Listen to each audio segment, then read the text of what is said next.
بسم اللہ الرحمن الرحیم۔ سورہ الفجر۔ بسم اللہ الرحمن الرحیم، اللہ کا نام لے کر جو بےحد رحمت والا بار بار رحم کرنے والا ہے۔ میں سورہ الفجر پڑھنا شروع کرتا ہوں۔ والفجر فجر گواہ ہے، وليال عشر اور 10 راتیں، والشفع والوتر اور جفت اور طاق، والليل إذا يسر اور رات جب وہ جانے لگے۔ هل في ذلك قسم لذي حجر، اس میں عقل مندوں کے لیے یقیناً ایک بہت بڑی شہادت ہے۔ ألم تر كيف فعل ربك بعاد، کیا تم نے غور نہیں کیا تمہارے رب نے قوم عاد کے ساتھ کیا کیا؟ إرم ذات العماد، بلند عمارتوں والے عاد ارم کے ساتھ، التي لم يخلق مثلها في البلاد، جن کی مانند ان ملکوں میں کوئی قوم پیدا نہیں کی گئی تھی۔ وثمود الذين جابوا الصخر بالواد، اور سمود کی قوم کے ساتھ جنہوں نے وادیوں میں مکان بنانے کے لیے چٹان تراشے۔ وفرعون ذي الأوتاد، اور لشکروں والے فرعون کے ساتھ کیسا سلوک کیا؟ الذين طغوا في البلاد، یہ وہ لوگ تھے جنہوں نے شہروں میں بڑی سرکشی کا ارتکاب کیا، فأكثروا فيها الفساد، اور ان میں بہت فساد پھیلایا۔ فصب عليهم ربك سوط عذاب، اس کے نتیجے میں تمہارے رب نے ان پر عذاب کا کوڑا برسایا۔ ان ربك لبالمرصاد، اور تمہارا رب پناہ کی جگہ بھی ہے۔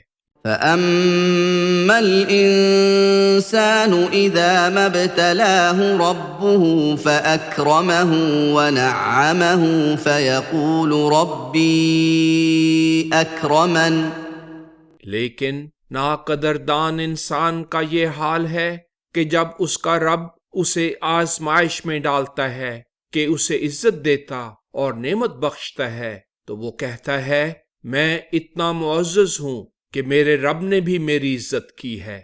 وَأَمَّا إِذَا مَا ابْتَلَاهُ فَقَدَرَ عَلَيْهِ رِزْقَهُ فَيَقُولُ رَبِّي أَهَانَنِ، اور جب اسے اس طرح آزمائش میں ڈالتا ہے کہ اس پر اس کی روزی تنگ کر دیتا ہے تو وہ کہتا ہے میرے رب نے بلا وجہ میری تذلیل کی۔ كَلَّا بَل لَّا تُكْرِمُونَ الْيَتِيمَ، دیکھو ایسا بے سبب ہرگز نہیں ہوتا، بلکہ اس پستی کی وجہ یہ ہے کہ تم یتیم کی عزت نہیں کرتے تھے۔ وَلَا تَحَاضُّونَ عَلَى طَعَامِ الْمِسْكِينِ، اور مسکین کو کھانا کھلانے کی ایک دوسرے کو ترغیب نہیں دیتے تھے۔ وَتَأْكُلُونَ التُّرَاثَ أَكْلًا لَمًّا، اور میراث سمیٹ سمیٹ کر کھا پی جاتے تھے۔ وَتُحِبُّونَ الْمَالَ حُبًّا جَمًّا، اور مال کو بہت ہی عزیز رکھتے تھے۔ كَلَّا إِذَا دُكَّتِ الْأَرْضُ دَكًّا دَكًّا، جیسے تم سمجھتے ہو اس طرح ہرگز نہیں ہوگا جب زمین ٹکڑے ٹکڑے کر دی جائے گی۔ وَجَاءَ رَبُّكَ وَالْمَلَكُ صَفًّا صَفًّا، تمہارا رب آئے گا، ملائکہ صف بستہ ہوں گے۔ وجيء يومئذ بجهنم يومئذ يتذكر الإنسان وأنى له الذكرى اور اس دن جہنم سامنے لائی جائے گی، یہی دن ہوگا کہ وہ انسان نصیحت قبول کرے گا، مگر اس وقت اسے نصیحت قبول کرنے سے کیا فائدہ ہوگا؟ يقول يا ليتني قدمت لحياتي وہ کہے گا اے کاش میں نے اپنی اس اخروی زندگی کے لیے کچھ آگے بھیجا ہوتا۔ فيومئذ لا يعذب عذابه أحد سو اس دن نہ کوئی اس مالک یوم الدین کے عذاب کا سا عذاب دے سکے گا، ولا يوثق وثاقه أحد اور نہ کوئی اس کی گرفت کسی گرفت کر سکے گا۔ يا أيتها النفس المطمئنة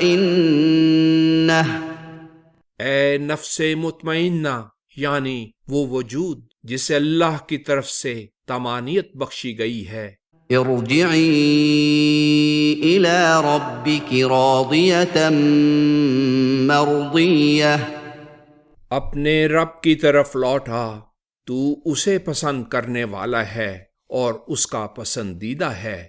فادخلي في عبادي اور اللہ فرمائے گا میرے بندوں میں جا مل، وادخلي جنتي اور میری بنائی ہوئی جنت میں داخل ہو جا۔